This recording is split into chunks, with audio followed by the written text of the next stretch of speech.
Professionally, one of my favorite things is to revisit a woods that I've logged years ago. One of the perks of getting older. It's satisfying that the landowners like me enough to invite me back. You get to see how the woods has grown in since getting harvested the last time. Compare the figures of what you're cutting this time around. Getting the experience firsthand how a forest regenerates itself is invaluable. It assists me when prescribing timber stand treatments that project ahead for the next 20 years. So that makes each woodlot an interesting case study. Today I'm marking timber to woods that I first harvested 15 years ago. What makes this exciting is how big the trees have grown and the fantastic quality of what's here. This ground is capable of growing excellent hardwood timber forever. We bore that in mind while selecting trees for harvest the first time around. The landowner hired me to do a 100% cruise of the residual stand right after the cutting, where I measured all the trees left behind. I can take my cruise figures from this time around and compare them, and get a really good picture of how hard maple and black cherry grow after a commercial thinning. Another element to this property is that there's many acres of softwood plantations, a mixture of red pine, white pine, and a larch that I would guess are about 60 years old. Among them are a few acres of planted black walnut, which is very interesting because at the moment we have a historically high market for that species.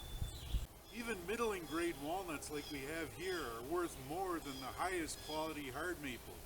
Black walnut is fussy about the soil it wants to grow on. You can see here that these trees aren't as happy as they could be. You find that a lot in walnut plantations.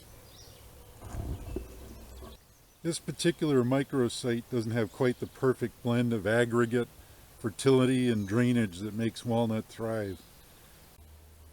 But hey, it's still walnut. I'll sell the bigger ones. We won't be monkeying around in the softwood plantations too much. They're barely sawlog sized, and the markets for red pine and Scotch pine and Norway spruce aren't really all that great, so we're going to leave this section to grow wild unless the landowner has some big change he wants to make. There's a little bit of larch planted in a long skinny row. Among all the softwoods, larch is the most valuable and the most desirable. At the moment we're riding the COVID boom of building material markets, so we'll sell some larch along with everything else. This is another interesting section that began as planted white pine and aspen and cherry seeded wild among them. This blend of trees is fairly typical. When a clearing is first planted with softwoods, birds will carry in cherry seeds in their poop, and aspen seeds will blow in the wind, and you'll have a volunteer crop speckled through. Now, the cherry market is multiples of what pine and aspen are, so we managed this section to favor the cherry. You have to marvel at cherry from a forestry and a woodworker's point of view. It grows real fast, propagates itself well, typically has a small crown so you can fit a lot of trees per acre. And the wood is beautiful, durable, and even smells good. From the late 90s to the late 2000s, cherry markets were stellar. The industry is full of stories of fortunes made from cherry sales.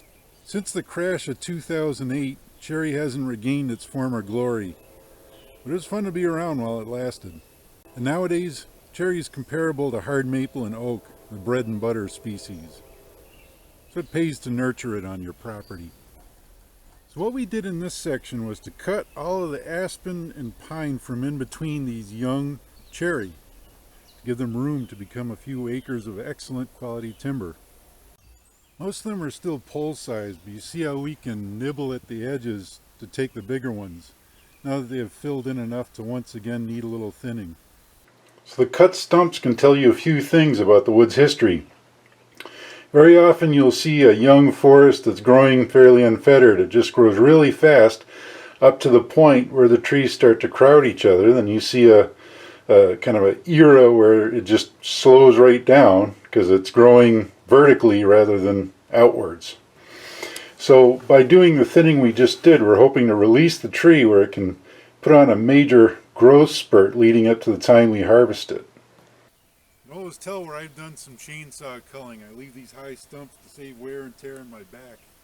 The cut trees are left in the woods and mostly rotted away by now. Here's an aspen tree that it looks like I missed, but I won't cut a tree if it looks like it'll fall on the neighbors or if it'll smash a bunch of young cherry on the way down. So now we're into the gravy section of the sale. It's a lot of fun marking big, high-quality hardwoods. I've talked to other foresters, and there's a thing where working among excellent saw timber puts you in a euphoric mood, kind of a forester's fugue state, and the day goes by fast. Farmers have told me they experience the same thing when harvesting a particularly good crop. You gotta love your work and the products thereof. So a forester makes his measurements of trees with a Biltmore stick. This is a homemade one. They are store-bought ones, but I'm a tall guy, so I make them longer than usual so I can use it as a walking stick too. On the narrow end of our stick you have a hypsometer, which you use to measure the tree in 16-foot increments. And on the flat end you use it to measure the tree's diameter, and there's also a scale to calculate the volume of wood in the trees. So to measure a tree's height, you get your back to it and then pace one chain away. That's 66 feet. It's a forester's measurement that dates back to the days when surveyors used an actual chain to measure distances. And 66 feet squared is 1/10 of an acre. This part is going to be tricky for me to film, but I'll do the best I can. We're going to measure the height of this hickory tree, and I don't know if you can see it, but the first limb is right about here, and they're going to take a log from here down. You know, it'll be bucked to various lengths, but this is the useful part of the tree. So we'll use the hypsometer to measure the height, and you got to hold the hypsometer perfectly vertical. And the way you do that is to balance it on your pinky and go like this until it balances, sort of like when you take a broomstick and balance it on your palm. Same deal. And then you turn it so you can view the numbers on the hypsometer. And in viewfinder, I can't even tell if you can read the numbers off it. So in post-production, I'll see if I can read the height off of this. Okay, for this section I was dealing with the limitations of my camera equipment. I meant to point to this crotch where a limb broke off on the left-hand side, but there is a useful log above it which goes off frame. And you're supposed to line up the base of your hypsometer stick with the bottom of the stump. And in the field you'll be able to read the numbers off your hypsometer stick, and you compare it against the tree. So for our purposes, let's call this a 2-log tree. Now that we have our height, we'll measure the diameter of the trunk. All measurements of a tree